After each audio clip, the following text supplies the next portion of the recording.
ఎరా తన్ని గట్టిగా వాటేసుకుని సూటిగా పెదాలపైన ముద్దు పెట్టావా?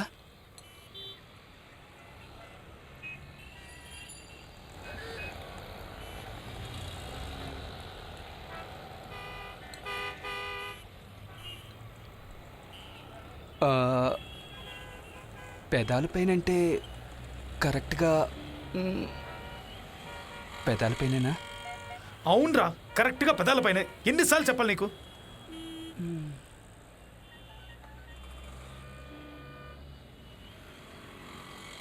సరే, ఇప్పుడు ఏం చేద్దాం అనుకుంటున్నావు?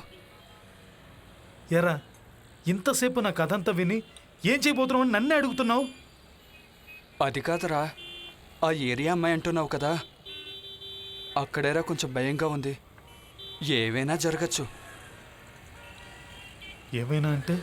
ఒంటరిగా పని కోసం వచ్చిన అమ్మాయిని బలవంతంగా రేప్ చేయడానికి ప్రయత్నించామని నీ మీద రేప్ కేసు కూడా పెట్టచ్చు.